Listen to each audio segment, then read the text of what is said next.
Baker Outdoors. I'm here at Schotzi's right now talking to Granger Smith. His newest album, Poets and Prisoners, just came out today. What's going on? Hey buddy, thanks for having me today. Thanks for coming out. Before we talk about your new album and everything, just want to tell people real quick, how did the band get started? How did I get started? Yeah. Man, I started playing guitar about 14, and taught myself through a couple books that I had, and started singing about 15, just along with the guitar. Started writing about 18, and it just kind of evolved from there.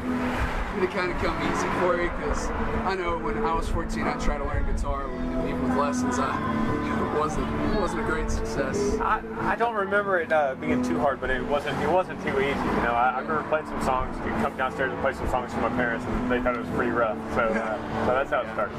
All right. Well, do you have like a favorite venue? I know you played in Iraq and Kuwait for soldiers, White House for the president.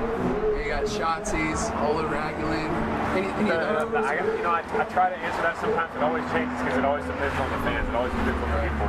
You know, a packed place with our fans that came to hear our music and they're singing along in every word. It doesn't matter when the hole in the wall. Right. That's the coolest place in the world at the time. How many venues do you do in a year? We do about 200. Yeah. So it's a grind, but it could be worse. Yeah. I hope I couldn't get any busier than that because that's we're out a lot, but.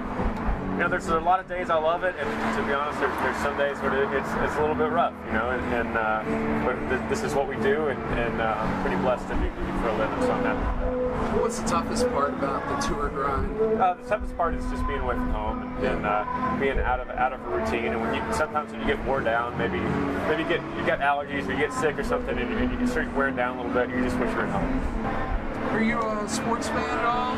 Oh yeah. What are your favorite teams or sports? Probably my favorite sport is probably college football, followed by pro football, and so that's I'm kind of down that vein. But I am a fan of all sports, but Aggie football is my favorite. Yeah. So I guess you get pretty excited when do you get to see a lot of games? I listen for sure to every game. I watch most games, and about once a year I'll get to go to a game. Okay. But it's tough. It's tough being an Aggie football fan. It's really because I love it so much that it hurts so bad and it messes up my whole day if we're not doing as good as I thought we would. Yeah. Well, things are looking up. Even just a few minutes ago, I was in there. They're like teams on the rise. Texas A&M. Oh yeah. What's your favorite NFL team?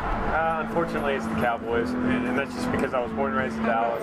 As much as I try to change and try to, I lived in Tennessee for a little bit and try to be a Titans fan, but I just can't do it. I can't. I'm just always going to be a Cowboys fan. Yeah, I'm a Cowboys fan too, unfortunately. Yeah. But I don't even know if we're going to have NFL this season. You never know. We'll see. Do you get into any outdoors, hunting, fishing? Yeah. I kind of grew up around that, and my parents live out on a ranch out west of Waco, about an hour west of Waco, and so my dad has a whitetail ranch right there, high fence, and so we grew up all around it. Okay, well, like I said, I'm with Rusty Baker Outdoors Radio. I bet you $1 million he would love to have you on to guest hunt. Do you want that $1 million, or should I go to the guest hunt? Both of them sound pretty good. Yeah, I would love to do it. Yeah, that'd be awesome. I mean, he's working on his newest season right now. Yeah, that would be great. So. We'd love that. All right, well, we'll try to hook that up. Yeah. Moving on, you were talking about A&M. I know you've probably answered this a million times, but where did the inspiration for We Bleed in the Room? Where did you think of the idea to write that song? It's been a while since I've had to answer that question, but I think it was 06, 07, and I was coming home from Louisiana, Arkansas. We were coming back from a run, and I just remember thinking that, we travel all these distances, and I've never written songs about the one thing that I probably know the most about, and that's how to be an Aggie. Right. And I sat down, and I never intended it for it to be some big Aggie song like it became. I was more just about my dad and my granddad and my family. My mom grew up in College Station. My dad went to A&M. And so it was kind of a pretty personal song, just writing about a lot of things I knew.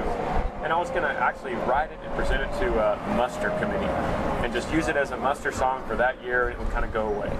Really? And that's not really what happened to it. No. So yeah, it's definitely been kind of a big hit. When you were in school here, you were starting up the band. Like, I know you went to Nashville and you came back, and your first albums came out while you were still in school. Yeah, I was juggling school and juggling the band and trying to get things going at the same time. And I've always liked being busy, so it did at the time it didn't seem didn't seem that bad. I was putting probably more emphasis on a little bit more on music than I was actually doing school. So when you came back, did you go back into the Corps, or were you just in the Corps at first? I was in the Corps at first, and I was there, went through my sophomore year, and started my junior year when I got a deal to write songs for EMI in Nashville. So I left, and then I kept coming back with my buddies and come and do march-ins and things like that. All right, that's really cool. So is it kind of crazy to see where you are now? You know, do you ever step back and you're like, wow? No, I really don't, because to be honest with you, somebody told me one time, it's kind of like watching a kid grow. When you're with the kid every day, it doesn't even feel like they're growing at all. Right. But when you step away from the kid, you're like, wow, this kid's getting big. And that's what it seems like with my music. It seems like I'm still in the same place. I see things getting better, but it doesn't. I don't wake up and go, I did it. I don't feel like that at all. No. Okay, well, let's talk about Poets and Prisoners. Just came out today. I think it's your 6th album. I'm really excited about it. It's a song that I wrote and produced. Like the last couple albums, used my band, and it's always exciting to do that and to be able to put all your heart into something where you're actually developing it from the very beginning and all the way to the very end in production. And so it means a lot. I'm excited to see what everybody's going to think about it. Yeah. What's the first single going to be from it? It's called Sleeping on the Interstate. Oh, yeah, I was going to ask you about 5 More Minutes in World War II. Where'd you get the idea to do that? Sir, I wrote that about my granddad, who was a pilot in World War II, flew P-24. And I was going through his flight diary one time, and I realized, and after he had passed away, I realized there's so much about him I didn't know. Right. And I just started thinking about the song, and it just started with the first line and worked on from there. That one hit real close to home for me too, because my dad was my grandpa. No, not my dad. My grandpa fought in World War II as in the tanks, and I didn't know much about him either. And I heard that song. There's a lot of familiarity. Okay, charities. I know you support the troops a lot. Do you have any other charities? And do you want to talk about those charities? I know you got the boot campaign and the. Yeah, we do a lot for the troops, and one of the things we're doing right now is I'm going to be walking 100 miles from South Austin to Fort Hood on April 24th. Right. And I'm going to be wearing combat boots and just raising awareness about the troops.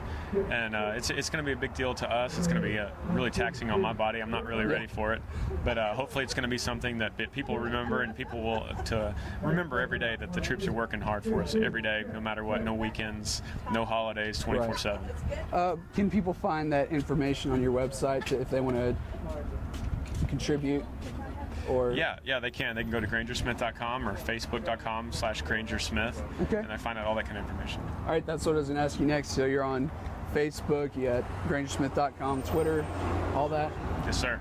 Everything, your favorite media outlet, we've got it somewhere. All right, well, I know you got to get on, so I'm going to let you go. Thank you for taking up the time. I appreciate it. Thanks.